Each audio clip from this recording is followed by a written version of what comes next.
Thank you to the organizers for inviting me and having the program at such a wonderful place. Uh, it's really wow. Thank you all for coming on a Sunday morning.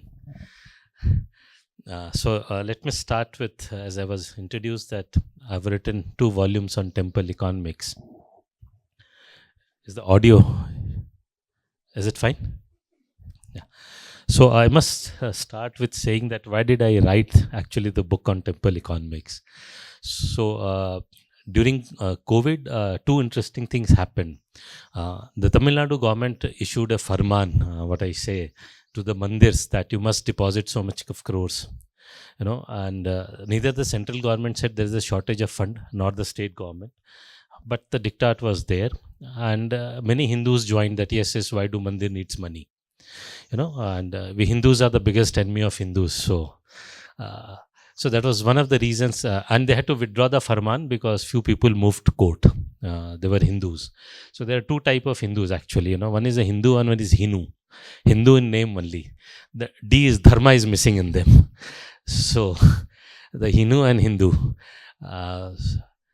And the second reason was that we all know that we saw lakhs of people actually walked. I stay in Mumbai, and I come from a place called Gorakhpur in UP, famous because courtesy Yogi ji. And that's by train it's 1600 kilometer. By road it will be few hundred kilometer extra because tracks are straight. And people walked up to Bihar, which is further down from Bombay, and they walk across from Calcutta, from different places. I wondered that what gives them that stamina. It's not a question of stamina also, because I asked my friends who run marathon, will you walk so much of distance? You are a marathon guys, and they run 20 odd kilometers every day as a part of practice. They denied, because walking such a distance is not about running. People walked with their belongings, wife, kids, some cases parents, some cases the pet animals also walked with them. So what gives them that confidence that I can walk few 1600 kilometer? How many of us have confidence to walk 100 kilometers or walk home wherever we are? Within Hyderabad, I'm sure it won't be more than 50 kilometers. Will we walk?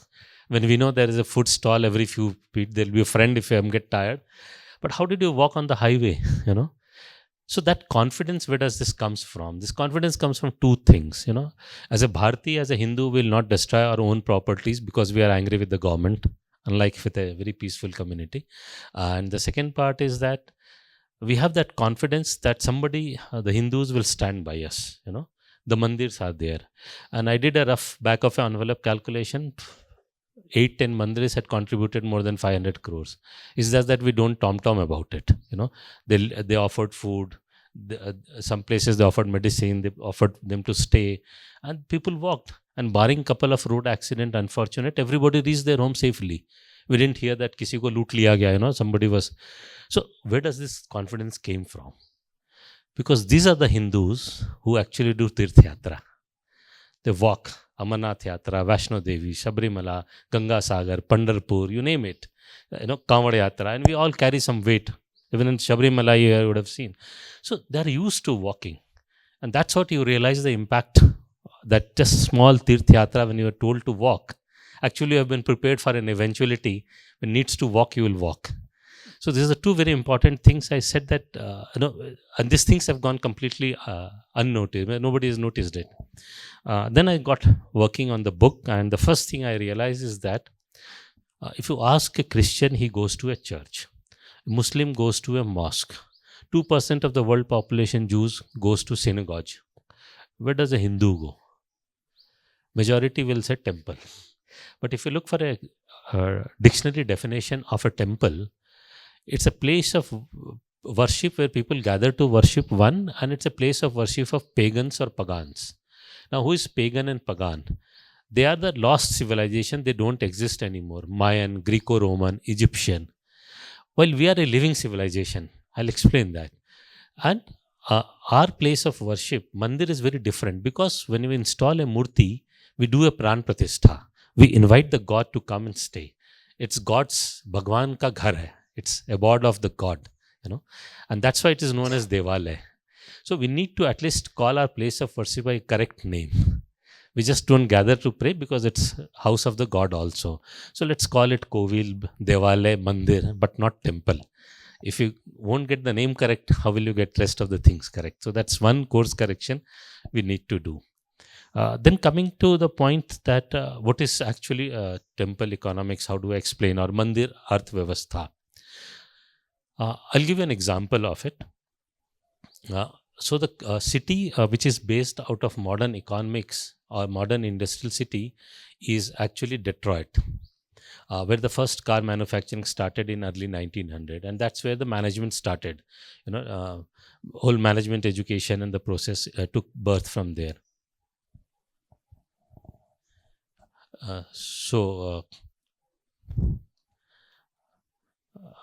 But if you look today at the Detroit, it's called a dying city. Whatever it was, population was 19 in 1900. Today, it's 25% of that population. What happened actually? So Detroit was known for manufacturing car. The cars, people started getting manufactured at a cheaper cost in Japan, Philippines, Korea, later in India. So Detroit started dying. So if you do an internet search about Detroit on the internet, you'll find a rust belt of USA. The steel, the plants were there corroding, all the ancillary units surrounding it. It's a dying city. US is putting a lot of efforts to make it alive. In fact, few years back, they requested Mahindra's, and Mahindra's opened an automobile research center in Detroit. They want to revive the city. If you do a online search of ghost towns in China, Russia, Europe, all you'll find there are many ghost cities. They are modern industrial cities. They are dying. Contrast to that, if you look for some of the oldest living cities in the world, and as I said, I'll explain what is living city. You'll find Pushkar, Ujjain, Patliputra, Rameshwaram, Kashiji, or Varanasi. They don't have any industry. But then earth is important, right? So how did they survive? So obviously there is an economic system, Arth Vyavastha, which revolves around the mandir. And do they have their own products? So I'll give an example. We all are familiar with sari, right? Can you think of some of the names of saris? Banarsi, Kanjivaram, Sambalpuri, Dhakeshwari. Each one comes from a mandir city, wherever there is a mandir of a Devi. And the connect is huge. The design that you'll see in a Banarsi sari will be of the same flower and the petal which is offered to goddess Parvati. And in Sambalpuri sari, that will be the one which is offered to Devi Sambaleshwari there. So what is the difference between a Banarsi and a Sambalpuri? Both will be woven in a silk. The design, that is the only difference, right? And the color, because that's the petal and the flower which is being designed. So the fall of the sari that you see will have the shikhar of mandirs. So the one comes from south will have the Dravidian structure, what we call. Coming from the north will have a different one. Coming from Bengal will have a shikhars of the temples of the Bengal. So sari is actually a spiritual garment. And it's not that we have not been able to understand it. It was the Portuguese who got it first. For the 200 years the Portuguese ruled Goa, there was a ban on weaving and wearing of sari. But sari did survive in Goa. So how did it survive? For 200 years, our ancestors, weavers, used to weave the sari in the basement of their house. And women used to wear sari only in the night. Otherwise, they would be penalized. And for 200 years, that's 10 to 12 generations, Imagine the sacrifice our ancestors have done to preserve this for us. And that defines our duty to that. And Portuguese did it because they thought as long as sari is there, people will not convert. As we know, they were very aggressive in the conversion part of it. And once they understood it, look at how beautifully they adopted it. Do you know the Mother Teresa's sari, that white sari with a blue border, is now patented by missionaries of charity. If you wear a sari of that, you will have to pay a royalty to missionaries of charity. How we are losing our own properties in broad daylight, right under our nose. And that's one aspect of the mandir-based economy, how big product is.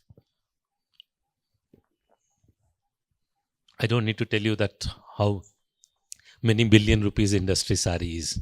That's everybody can make a guess out of it. So talking about how does earth revolves. So we just demonstrated, and what is a living civilization that I must explain. So people live in Egypt. It's an old civilization. There is a pyramid in Egypt, but the people who stay in Egypt today cannot build a pyramid or tell you how to build a pyramid. We have mandirs which are older than pyramid. Just for example, Bradeshwar Mandir, and we can still build a similar mandir. We just built one in Ayodhya without using cement and steel and iron. So how does this knowledge percolates down? So there were 126 universities, not only Takshila and Nalanda, which were destroyed, we lost. It was a Lok Vidya, what we say, which has percolated. Our forefathers passed it down to our forefathers. So generation after generation, that knowledge has percolated down. And that knowledge still exists with us, is a clear symbol that we are a living civilization. And Egyptians are not. So today we are the only living civilization, and mandirs are the biggest example of it. So economy or Arthavavastha is not about monetary exchange. We often confuse between temple revenue and temple economics. So we see that so much of money is being offered, or the rent has come from the landed properties of the mandir, and that we call temple economy. That's a very small subset. That's a temple revenue. Economy is very big. The whole ecosystem runs because of that. Let me give you an example how our science connects. So in Bharat Mandapam, which was known as a Pragati Maidan, you will find a whole huge Nataraj. At CERN in Switzerland, where there is an experiment going on black hole, they're trying to create a black hole. They have installed a statue of Nataraj. Have you wondered why? It's very simple. Because Nataraj represents the construction and disconstruction of the world. And that's what the black hole research starts and ends with it. So that's how they got it there.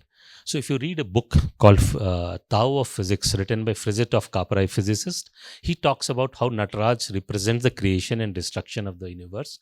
And same thing, if you watch, you'll find it on YouTube, Carl Sagan's series on Cosmos. He has devoted a couple of episodes on Nataraj's Murti and how it depicts. So it tells you a couple of things.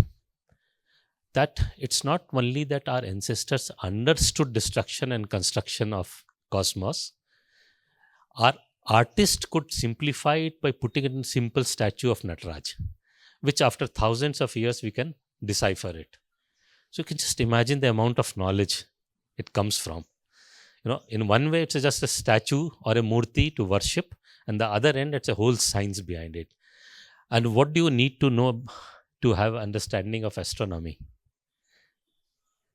You need to have an understanding of place value of decimal and zero. Because if you don't understand zero and decimal, you won't be able to do huge calculation. Now, just to tell you that, imagine if I ask you to write simple 1,05,067 in Roman, how much pages it will take? Have you ever thought? And that was the reason why Greco-Roman couldn't do much in astronomy and hence in sea navigation, because without astronomy, you can't do navigation in the sea. And to understand astronomy, you need to understand zero. So the way there is a World War I and a World War II, similarly in the world of maths, there is something called Maths War I and a Maths War II. To West, the church controlled the science. We all know it, The guys were penalized for saying Earth revolved around the sun and all. So they couldn't decipher the concept of zero. We don't give enough respect to zero. Whether zero is empty or it encompasses 1 to 9. It's a huge philosophical debate. Church took 500 years to figure it out. And the second thing, Maths for 2 was integral calculus, which again came from Kerala School of Mathematics, what we know today as. And what is integral calculus? 0 to infinity. Now, somebody who couldn't understand zero, can you think they will understand infinity? It took them another 500 years. Where did we understand it? Very simple. What is being told to us is a communal Shanti mantra. Purnamada, Purnamadi. Right? If you take out full from full, it will still remain full. Manjul Bhargava, the great mathematician who won field medal equivalent to Nobel, because of this Shanti mantra, which was taught to him in his home by his grandfather, he told, I have solved all mathematical equations.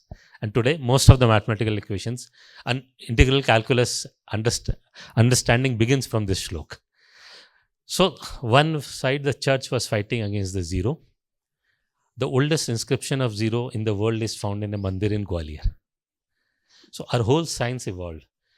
Coming back to Nataraj statue, it is made even today that huge Nataraj statues are using lost wax technology. How old is that technology? Conservative estimate, 4,500 years. Again, we are a living civilization.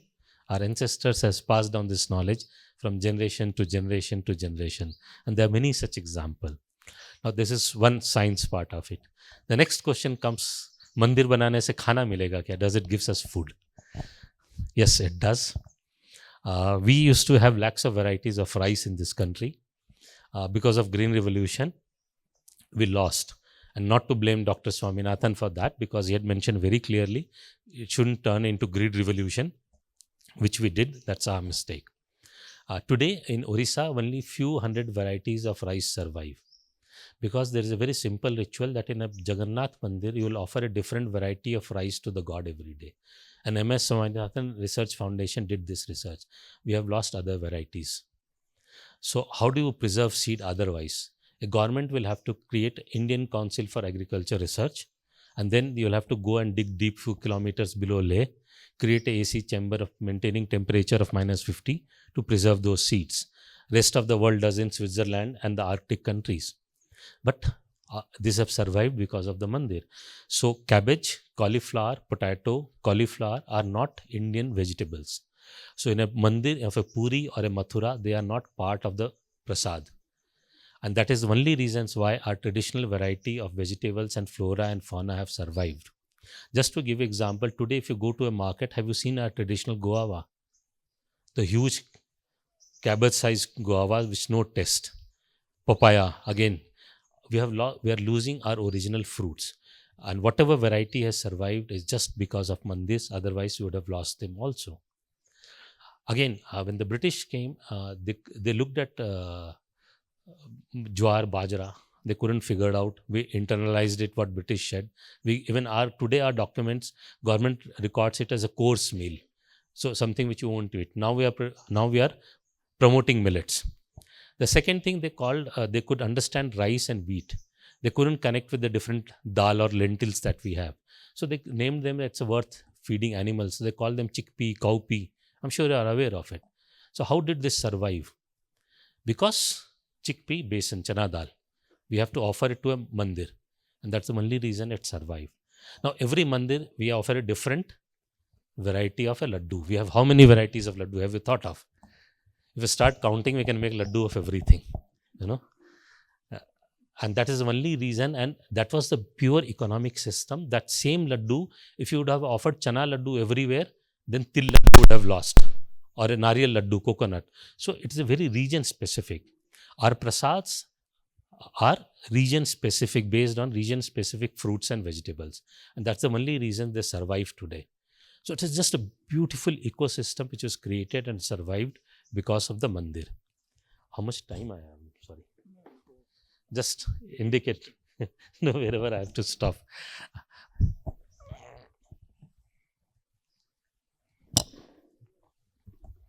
Similarly, if you go ahead, you will find that our art, culture, you name it, everything originates from mandir.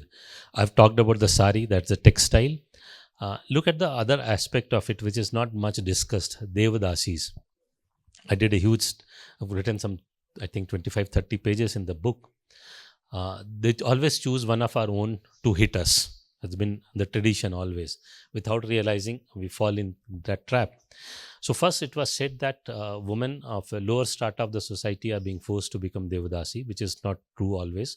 The historical says that many kings' wife, sisters went and become Devadasis. So once they said ki Devadasis should be banned, and if you read history, they were the most ferocious protector of our mandirs. They built many mandirs. One of the generals of Tipu Sultan, I'm forgetting the name of the mandir, wanted to destroy one of the mandirs in Karnataka. The Devadasi took him to the top of the mandir and pushed him from the top, and the general died. So that's the kind of work they did. The Tamil music that we talk, Carnatic music, survived because of contribution of many of the Devadasis. And then we said ki the people, women of a particular caste are being forced into it. It was removed. Then the Brahmins came and took over. And most of those Devadasis, again, of all the people, T.M. Krishna's book records that how conversion increased to Christianity after Devdasi process was stopped, because all musicians, musical instrument makers, they lost their livelihood. They had to convert, but no choice. And then the Brahmins got into it and they adopted it. And today what you see is that Bharatanatyam has become Brahminical.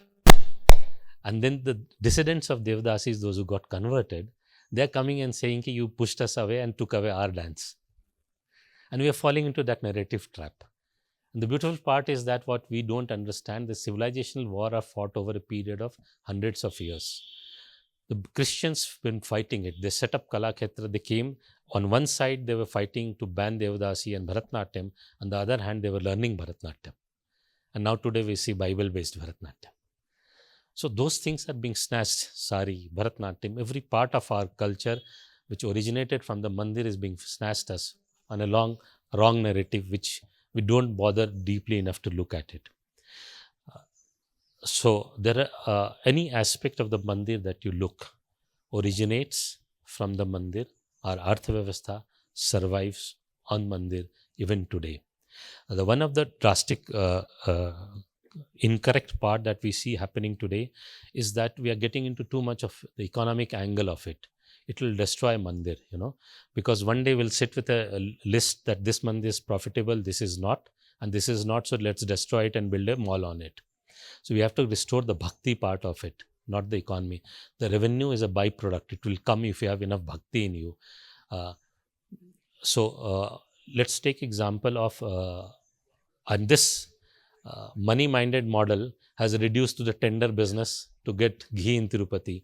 Anybody who has understood cow or Gai Mata will understand is that you can't have a ghee at the 300 and 350 rupees kg. That's what tendering will do. So let's not get too commercialized with our mandir. And the other part is that today I see is a religious tourism. It's like we are stabbing ourselves in the chest.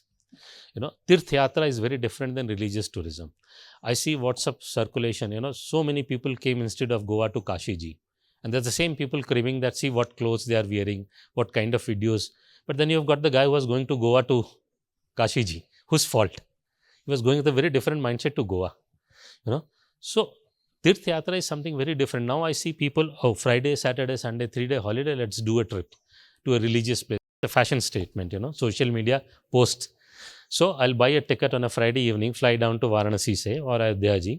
There's a 5-star hotel. So there is a pub, have a drink. I have rich money.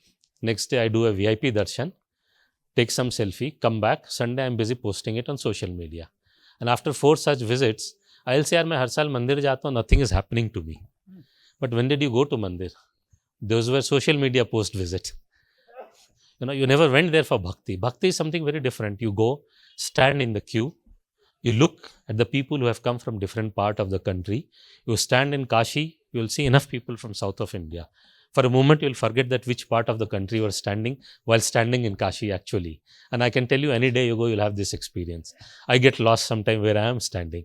And then when you look, nowadays you have a television channels to see Ramayana and Mahabharata. Otherwise, those inscriptions on the mandir told you about the stories of Ramayana and Mahabharata. How did Hanuman looked? Bhagwan Ram picture didn't come after Arun Govil. It existed much before that. And then you do a darshan. And then you sit with the Pandit ji for a satsang. And then you understand the nuances. Otherwise, you read Devdutt Patnaik and you become a leftist Hindu with no understanding of what is happening. So, and then you come back. Camera is not an important part of the bhakti and Tirth Yatra at all. Because what you capture in your eye remains with your eye. How many times have you gone seeing all the pictures that we have clicked on your mobile? I see people clicking. Just to tell you how useless these pictures are. I'm not against camera, not saying stop taking pictures, but just to put in the context. Have you ever wondered, we stand in a queue for hours and to get inside a mandir. Once we reach in front of the Bhagwan, what do? We fold our hand, bend our head, and right. So when you would have gone as a kid for the first time, or a small kid goes with you, you tell him, fold your hand, bend your head. But have anybody told you, or have you told anyone to close the eye? No. That something comes from within, right?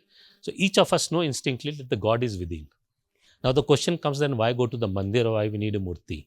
Because when you learn English, you are told A for apple. It doesn't mean apple comes out of A. If you learn A for apple, then you will understand apple grows in Jammu and Himachal. So that's the initial part. So if you go into any mandir, you will find the Pandit who is doing the puja is the youngest pujari.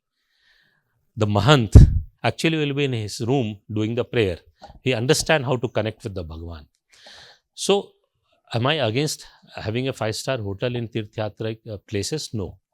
So I'm just asking them to adopt to the place, and we Hindus have to demand it. Just to give an example, if you go to Goa or any resort in a sea beach, you will find that the hotel room won't have a carpet, because people will come walking from the sea beach, they will catch sand particles, it will destroy the carpet. They adopt it. So many 5-star hotel, almost all of them today have a yoga instructor. So you should have a Pandit. If you are offering in a Rameshwaram or a Kashi ji or Ayodhya ji, you must have a satsang in the morning and evening and not a pub. And as a Hindu, we need to demand and stand for it. And who is entitled for a VIP darshan? Not the person who can pay 100 rupees, 200 rupees, 1000 rupees. A VIP is somebody who does really something big for a mandir. So like Kashi ji was restored not by people of North alone. Maharaja Ranjit Singh covered it with the gold. King from Nepal gave the money. Kings from Bengal gave the money. Peshwas, Marathas, Devi Ahilyabai Holkar, all over India she did. But you'll find two interesting things. When Aurangzeb was destroying Kashi, two things happened. He had killed all the Brahmins. He was very clear that the Sanskrit books should be destroyed completely and the Brahmins should be wiped off. So then Brahmins from Andhra and Maharashtra went and settled there. And he has passed the judgment that any Hindu who stays in Kashiji will have to convert or pay jizya. So the fear was that most of the Hindus will leave the place. So a king from Karnataka, Hosla king, actually paid the jizya for the Hindus living in Kashiji to Aurangzeb. So this is the kind of people whom need to treat VIP. So in today's world, my view is that any mother, father who have 4 kids should be the VIP, because the mother has given pain to the body and the father has taken the responsibility to give birth to 4 kids. The guy with 1 or 2 kids is actually trying to save money and time so that he can roam around and be a VIP. So we need to redefine who is an actual VIP, and that will be the real contribution for the mandir. And coming to the end part of it, the book is in 2 volumes. The second volume, I talk about a decade for mandir, where I have given different aspects that we need to take corrective steps. Some of them I explain. But I call it a decade for mandir. So idea is that it doesn't matter how old or young you are, or how you're a male or a female, rich or poor.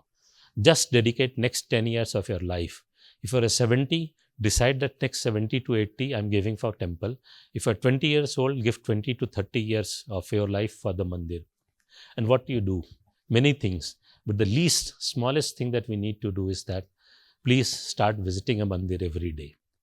If all 60, 70 crore Hindus start visiting a mandir every day for next 10 years, rest assured, all our problems will be solved. It will be taken care of. There is an ecosystem which will take care of it. And with this, I'll stop. Thank you. Thank you.